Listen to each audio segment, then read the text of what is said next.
तीन दोस्त बड़ा परेशान थे और तीनों एक झाड़ी में छिपे हुए बैठे थे। घर से आए थे नौकरी करने, लेकिन दंगा ऐसा हो जाता है कि उस दंगे में उन्हें अपनी जान बचाना बहुत मुश्किल पड़ रहा था। लेकिन करें तो करें क्या, ये वक्त की मार थी। वहाँ बैठे झाड़ी में तभी एक सामने देखते हैं कृष्णा नदी बह रही है और वहाँ का नज़ारा बहुत सुंदर था, खूबसूरत था। तो एक टाटा सफारी गाड़ी आती है और उस गाड़ी में से चार लोग निकलते हैं। पति पत्नी और दो बच्चे होते हैं। उन्हें देखकर वो पिता जो होते हैं उनके, वो अपने जेब से फ़ोन निकालते हैं। उस समय बड़ा फ़ोन था, 2008 की बात है। तो फ़ोन निकालते हैं और फ़ोन निकाल कर वहाँ का नज़ारा वीडियो में अपने फ़ोन में कैच करने लगते हैं, उसमें वीडियो और फ़ोटो बनाने लगते हैं।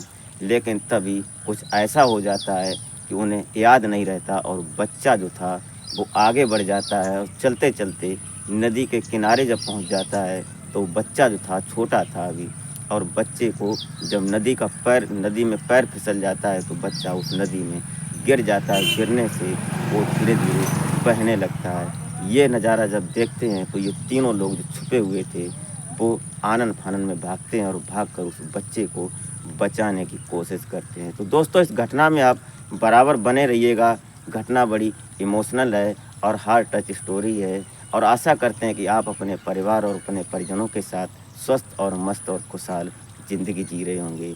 वीडियो अच्छी लगे तो लाइक और चैनल को सब्सक्राइब कर लें ताकि हमारा हौसला बढ़ता रहे। नमस्कार, प्रणाम। मैं अजय कोहली।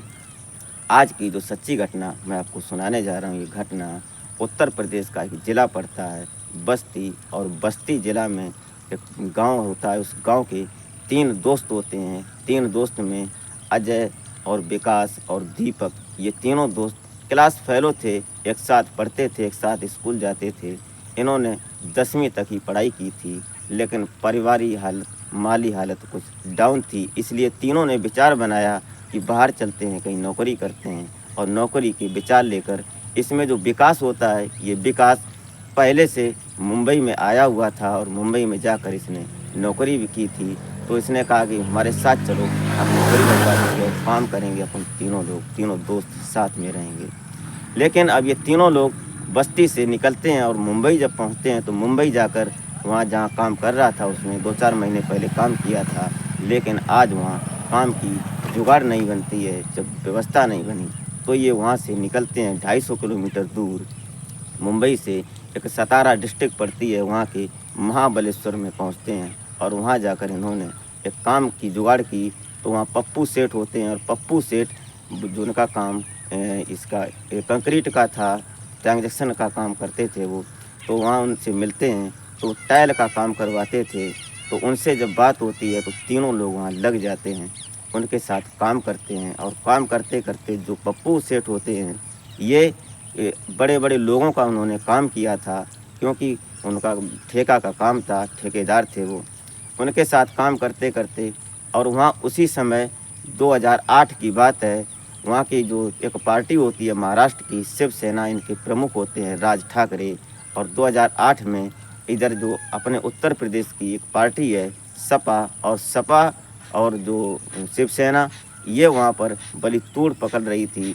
जो वहाँ के जो उत्तर प्रदेश और बिहार के जो कार्यकर्ता थे, वहाँ के यहाँ के जो रहने वाले वहाँ काम कर रहे थे, इनके ऊपर ये शिवसेना के जो कार्यकर्ता होते हैं ये दंगा करते थे, उनको मारते पीटते थे, बहिष्कार कर रहे थे, भैया बोलते थे। उत्तर प्रदेश और बिहार के लोगों को इनको भगा रहे थे। ये दंगा, वहाँ दंगा फसाद चल रहा था, झगड़ा चल रहा था। इस डर की वजह से ये जो लोग होते हैं ये डरते हैं और अपने पप्पू सेठ से बोलते हैं कि हमें कहीं ऐसा करो। तो पप्पू सेठ वहीं पर एक रहने वाले प्रताप सेठ होते हैं, यहीं महाबलेश्वर में, उनकी बेकरी का बड़ा काम चल रहा था। तो इन्होंने उस बेकरी में ठेका लिया हुआ था।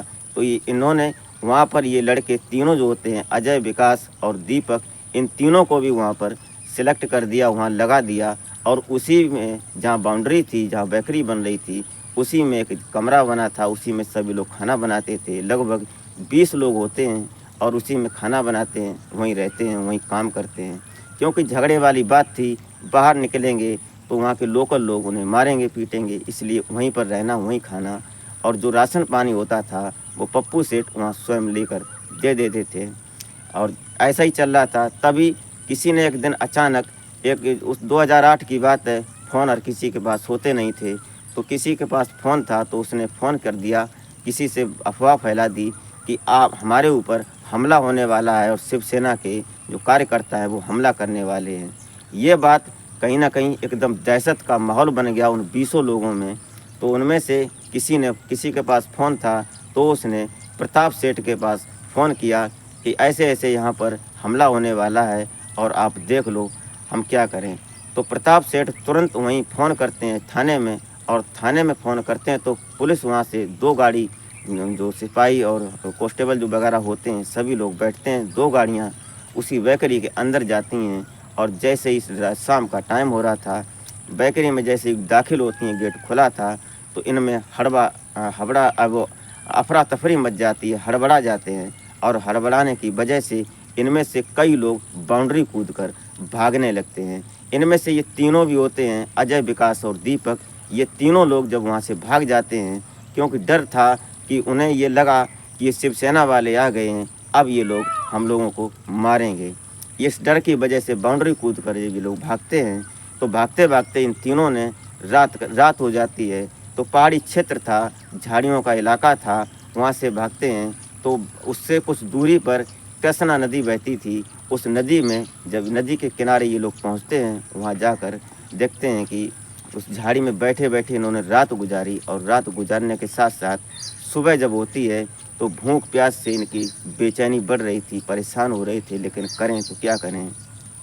लेकिन दोपहर हो जाती है, अगला दिन जब निकल आता है, तभी इन्हें ये लगता है कि अब क्या करें।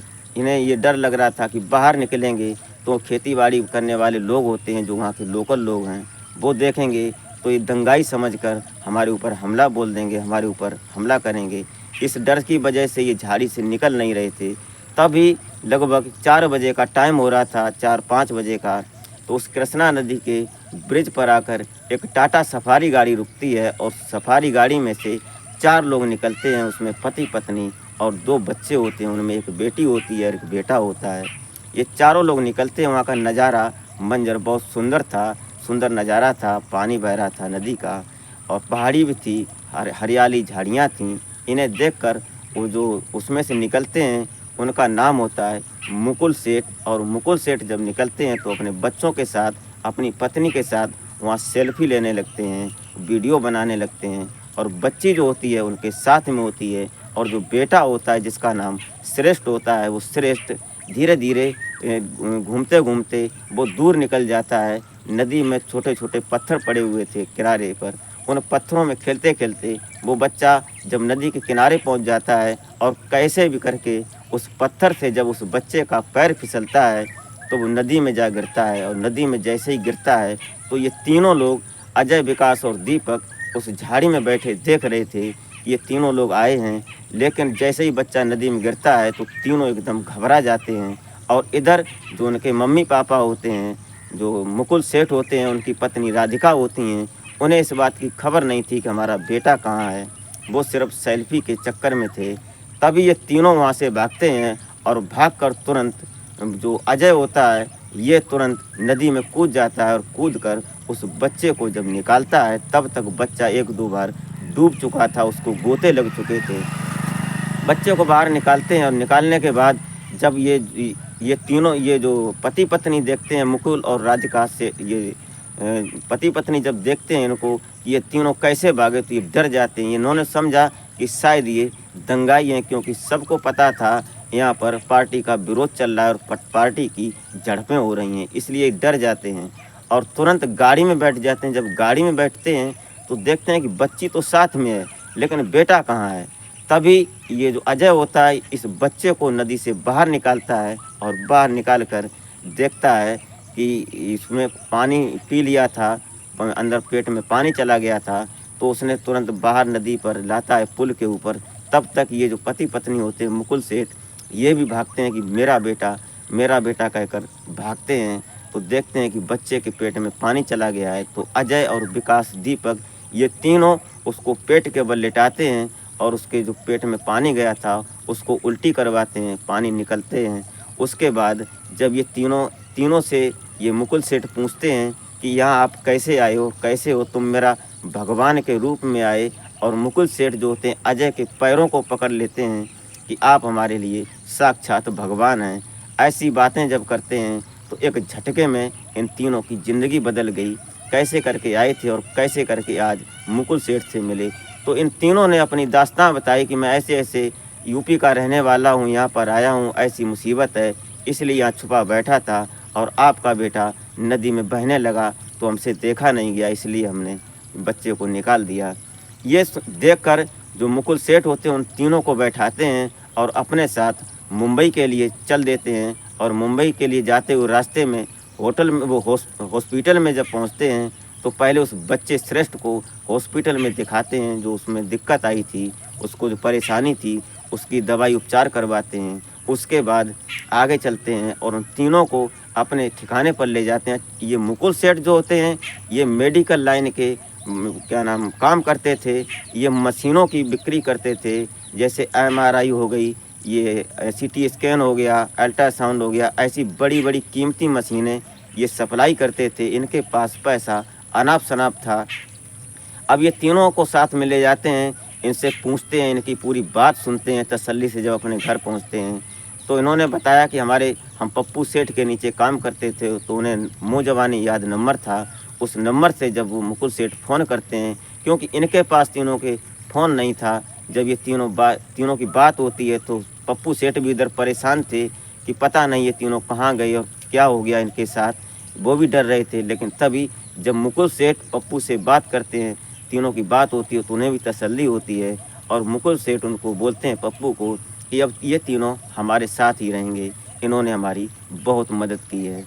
अब ये मुकुल सेठ होते हैं, इनको अजय को 5 लाख रुपए देते हैं इनाम के तौर पर, और विकास और दीपक को 3-3 लाख रुपए देते हैं और बोलते हैं कि आप मेरे लिए भगवान हैं।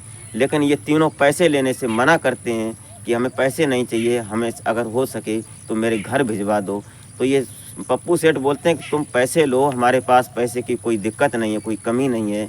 अगर आज हमारा बेटा ना होता, तुम ना होते, तो हमारा बेटा नहीं होता, और मेरा बेटा नहीं होता तो हम इस पैसे का क्या करते। इतनी दर्द भरी दास्तां थी। ये तीनों लोग मिलकर पप्पू सेठ और जो उनकी पत्नी राधिका होती हैं, बड़ा गमगीन माहौल होता है। अब ये तीनों जब अपने ज़िला बस्ती आते हैं, यहाँ आकर विकास होता है, उसने एक दुकान खोल ली, अपनी दुकान से अपना गुजर बसर करने लगता है। और ये दीपक और अजय लौटकर फिर उन्हीं मुकुल सेठ के पास काम करने लगे, वहाँ काम करते रहे।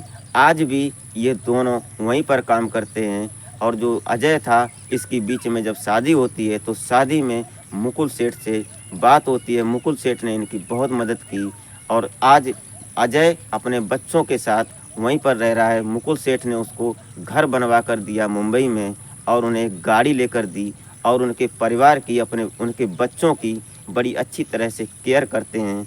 जो मुकुल सेठ हैं, उन्हें पैसे की आज अजय के पास कोई दिक्कत नहीं है, कोई कमी नहीं है।